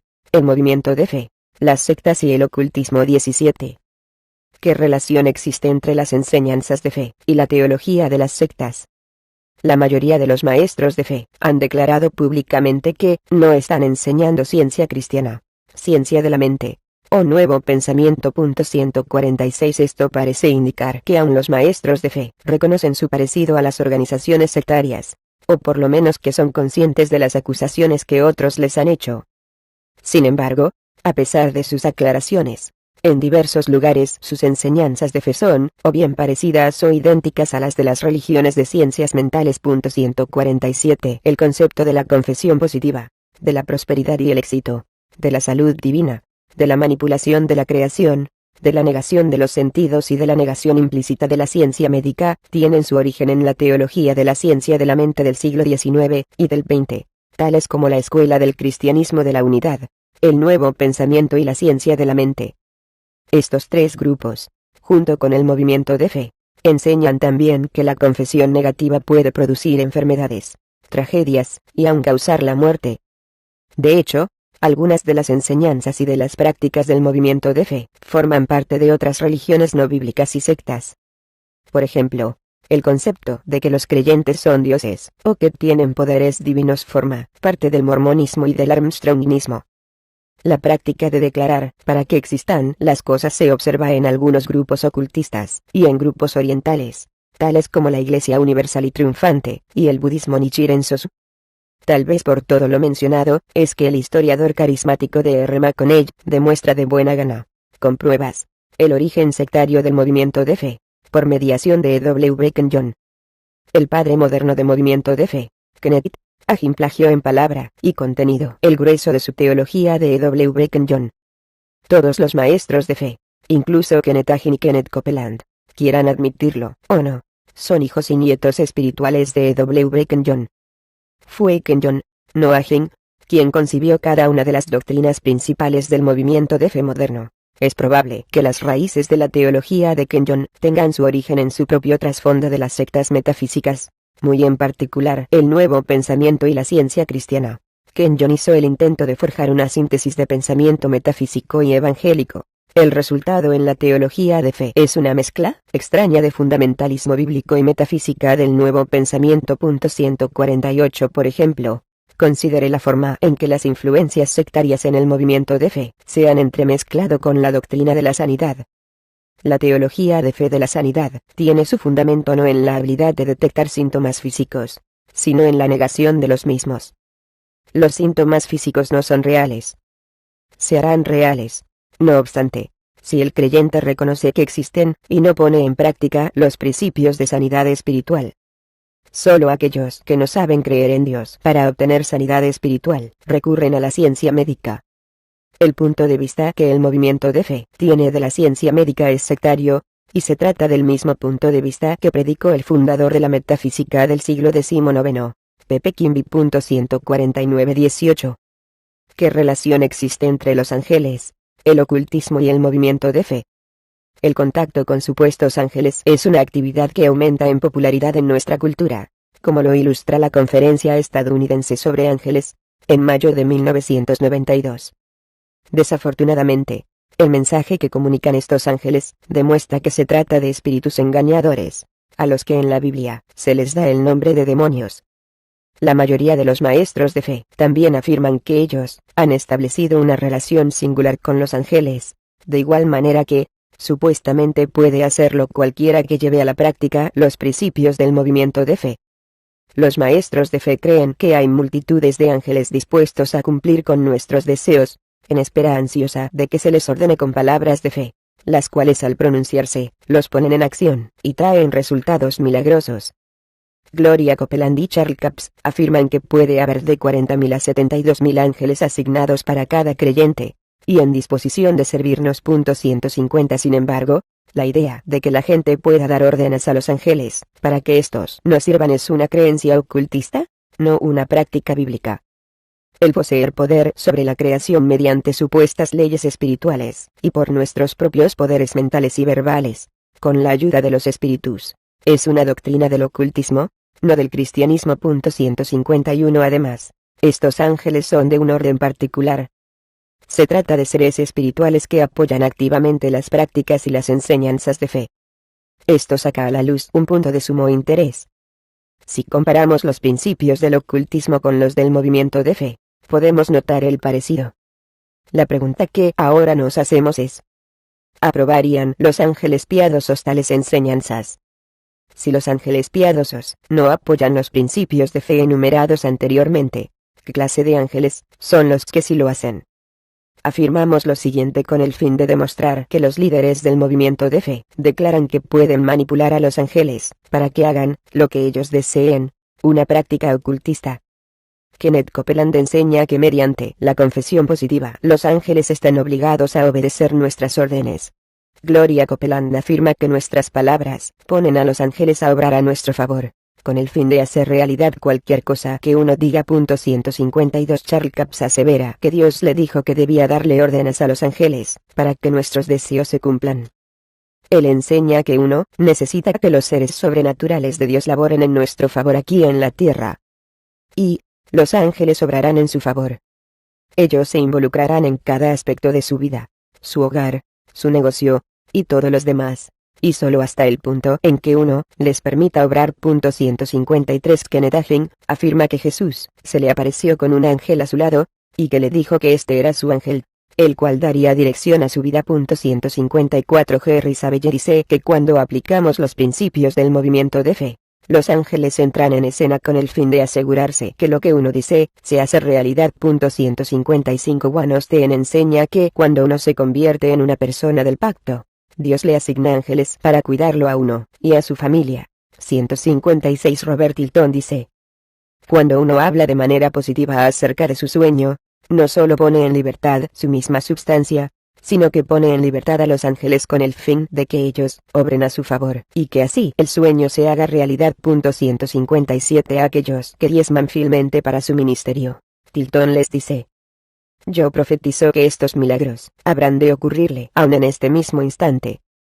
Ángeles, los envío como espíritus ministradores, para que hagan realidad estos milagros sobrenaturales en la vida de mi amigo. 158. No obstante, aquellos que hacen promesas para su ministerio y luego se retraen, les advierte lo siguiente: si usted dice que su promesa fue un error, sus ángeles lo oirán, y el trabajo de sus manos, y por lo que usted cree en Dios, será maldecido, en vez de bendecido. Impide que Dios le diga a los ángeles que vayan y recojan el dinero. 159. Benin también acepta el ministerio de los ángeles de fe. 160. Claro está que nadie niega que la Biblia enseña que los ángeles velan por los intereses de Dios en la vida del creyente, aun algunos creyentes hayan hospedado a ángeles sin saberlo. Hebreos 1:2.141. 13:2.2. No obstante, el asunto es el siguiente: los ángeles realizan los propósitos de Dios en la vida del creyente, y el movimiento de fe y la confesión positiva no es uno de los mismos. Los ángeles obran casi siempre sin que uno se dé cuenta, de manera inadvertida. No podemos ordenarles a los ángeles que nos traigan dinero, ni debemos orarles a ellos, ni ellos nos enseñarán ni nos conducirán a cosa alguna que vaya en contra de la palabra de Dios. Cuarta sección: las consecuencias del movimiento de fe y un remedio bíblico. 19. ¿En qué forma las enseñanzas del movimiento de fe obstruyen la santificación personal? Los maestros de fe afirman que sus métodos habrán de conducir al creyente a un plano más alto de espiritualidad. Pero, desafortunadamente, el movimiento de fe obra en contra del crecimiento espiritual de un cristiano. Lo apreciamos en diversas formas, ya sea directa o indirectamente. 1. Mediante el experiencialismo. En primer lugar, el movimiento le enseña a los cristianos que las experiencias espirituales constituyen el énfasis principal de la vida cristiana, y que es más importante que el estudio bíblico. Esto socava la autoridad bíblica. 2. Mediante la nueva revelación. En segundo lugar, el movimiento de fe socava el crecimiento cristiano, pretendiendo revelaciones más recientes y supuestamente mejores. Mas todo lo que han conseguido estas revelaciones ha sido confundir a los creyentes con falsas doctrinas. 3. Mediante la desnutrición espiritual. Si solo se predica la fe, y de hecho, una fe torcida, puede esto proporcionar alimento espiritual equilibrado. Si a la gente nunca se le dice lo que contiene la Biblia, ¿de qué sirve su fe cuando hay tan poco que sea bíblico que sirva de trampolín a esa fe?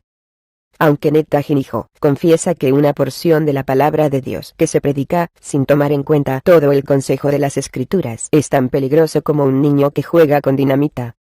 En esto radica el problema del cristianismo carismático actual, comillas angulares derechas 161:4. Mediante el orgullo espiritual. El movimiento de fe también puede fomentar el orgullo espiritual, y no hay nada que sea más dañino para el crecimiento espiritual. La Biblia enseña que Dios aborrece el orgullo, y que éste destruye espiritualmente a las personas. Proverbios las 8 y 13. 11 2.2. Las 16 y 18. Desafortunadamente, el orgullo en los líderes espirituales tiende a engendrar orgullo en sus seguidores. 162:1 Afirmar que Dios les habla audiblemente de manera habitual, que son pequeños dioses, y que tienen los poderes de Jesús para realizar milagros. Los ministerios multimillonarios con redes de comunicación internacional vía satélite, el afirmar que pueden dar órdenes a los ángeles, y manipular la creación, trayendo a la existencia, por medio de sus palabras, aquello que no existe. Estas son las cosas que pueden producir orgullo espiritual. 5. Mediante la distorsión de las prioridades. Cuando los maestros de fe afirman que Jesús no era pobre, y que nosotros podemos tener cualquier cosa que digamos, y que nada es imposible para nosotros en la esfera de la ganancia de dinero, o de tener éxito, están reduciendo trágicamente la gloria de lo que significa ser cristiano. Han dejado demacrada la vida cristiana, y la han reducido a un mero medio de abastecer necesidades superficiales. Hebreos 11. 25-26. 20. ¿Cuáles son otras tragedias relacionadas con el movimiento de fe? Aquellos que al principio se unen al movimiento de fe, se enamoran inevitablemente de las posibilidades de abundancia y prosperidad, y de toda la emoción que ven a su alrededor. Pero tarde o temprano llega la desilusión. Miles de antiguos miembros del movimiento de fe lo han aprendido con dolor. Ruina económica, mala salud, incapacidad de confiar, y aún la tragedia personal. Si los cristianos imitan a las sectas y sus prácticas, ¿debe alguien extrañarse de que padezcan los mismos resultados de esas sectas? Miles de personas han sido perjudicadas, y hasta han muerto por haber creído las enseñanzas de la ciencia cristiana, de los testigos de Jehová, la ciencia mental, y el Armstrongismo, referente a que la fe curará aún las enfermedades fatales, o que el valerse de la medicina moderna, en parte, o completamente, es pecaminoso y erróneo. No es sorprendente, entonces, que además de las tragedias espirituales que traen como resultado las enseñanzas de fe, haya también tragedias físicas. Como resultado de estas enseñanzas, cientos de iglesias creen que es erróneo y pecaminoso valerse de la ciencia médica moderna, o al menos que cualquier cristiano que verdaderamente desea lo mejor de Dios no buscará la ayuda de la misma. En más de una ocasión lo anterior ha conducido a la muerte. Por ejemplo, el movimiento de la Asamblea de Fe de Hobart Freeman ha causado más de 100 muertes innecesarias, incluso la del mismo Freeman, y la secta de los tiempos de fin, de la parte norte de la Florida, ha permitido que varias decenas de niños y adultos hayan muerto prematuramente. 163. La ironía de una enseñanza que asevera tener éxito y dar sanidad, y que en verdad lo que hace es conducir a la ruina y la muerte. No la olvidan aquellos que han sufrido las consecuencias personales de haber perdido a seres queridos, como se revela en libros tales como Wellet pour Sondie. Nosotros permitimos que nuestro hijo muriera. 21. ¿Admiten los maestros de fe que sus enseñanzas de fe no funcionan? ¿Opinamos que todo el mundo debe prestarle atención a las palabras de Tilton y Agin? Robert Tilton hace hincapié en lo siguiente. Si algo no funciona, es que no tiene virtud ni sustancia proveedora de vida. Deséchalo, por el hecho de que no es una forma correcta de pensar. Kentiet Agin confiesa lo siguiente. Recuerde, no es una desgracia estar equivocado. Pero sí lo es seguir estándolo. Si estamos equivocados, démosle gracias a Dios de que podemos enmendarnos y hacer lo correcto, a pesar de quienes seamos. 164. Si uno lee extensamente los escritos de los maestros de fe, se da cuenta de que tanto individual como filosóficamente se contradicen unos a otros. Esto significa que una persona que sigue a un maestro de fe de hecho pone en práctica lo que otro advierte que no se debe hacer. Quiere decir también que los seguidores de fe se ven obligados a balancear las contradicciones teológicas. Es curioso que los maestros de fe confiesan, casi cada uno de ellos, que las enseñanzas de fe no funcionan muy bien. 165. Esto no lo declaran directamente, puesto que de hacerlo así sus ministerios quedarían desacreditados.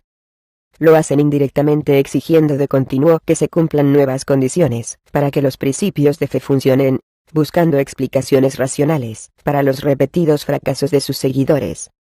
De manera que algunos han visto la necesidad de escribir libros o de dar conferencias para explicar por qué los principios del movimiento de fe no dan la impresión de estar funcionando. Invariablemente es porque la persona no tiene la fe adecuada o suficiente fe, o porque ha malinterpretado algo, o hay pecado secreto en su vida, o porque simplemente está confesando y no ordenando, etc.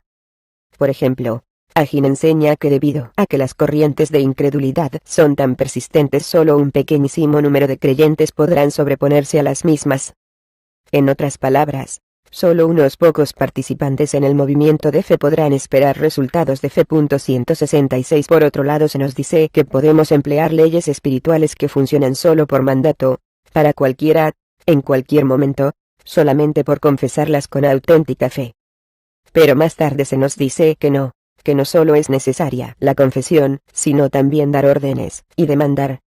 Sin embargo, según Copeland, aún esto puede fracasar, puesto que las leyes en verdad no funcionan inevitablemente, y el poder de la paciencia debe ponerse en funcionamiento para apuntalar el acto de fe de uno. 167. Por supuesto, si el funcionamiento adecuado del principio de fe depende de la fe, las órdenes, la paciencia y las circunstancias, etc. de una persona, entonces estos principios inviolables han padecido la muerte de los 1000 requisitos, por lo que no tienen valor alguno. 22. ¿En qué forma corrigen las escrituras las enseñanzas de fe? De hecho, todos los libros de la Biblia dicen a los cristianos que van a sufrir en esta vida persecución, diversas pruebas, y también por causa de la misma voluntad de Dios. Sin embargo, el apóstol Pedro dice que debemos gozarnos, por cuanto sois participantes de los padecimientos de Cristo.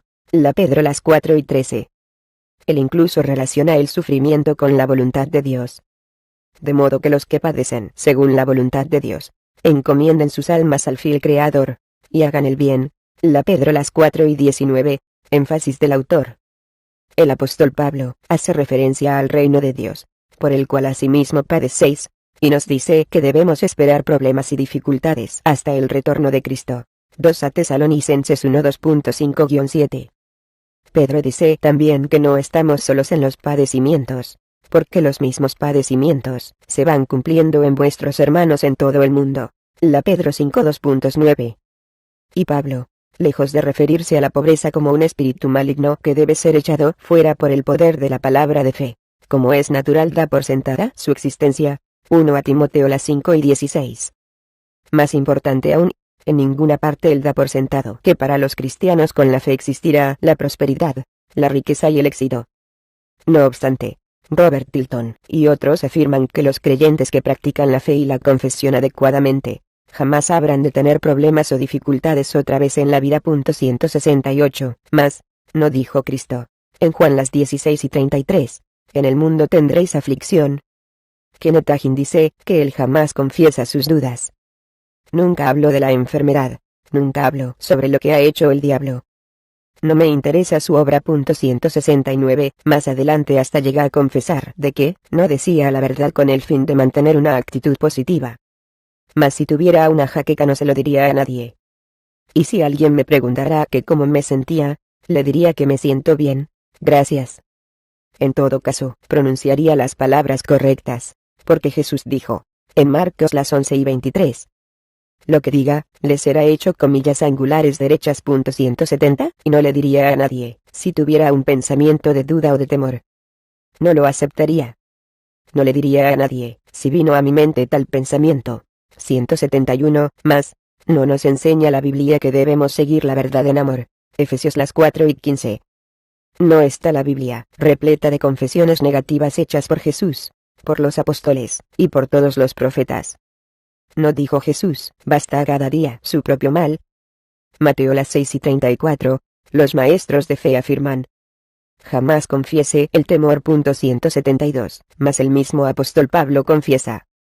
Pues me temo que cuando llegue, no os halle tales como quiero, me temo que haya entre vosotros contiendas, envidias, iras, divisiones, maledicencias, murmuraciones, soberbias, desórdenes. Me temo que cuando vuelva, me humille Dios entre vosotros, y quizá tenga que llorar por muchos de los que antes han pecado, y no se han arrepentido. 2 a Corintios las 12:20-21, bastardillas del autor.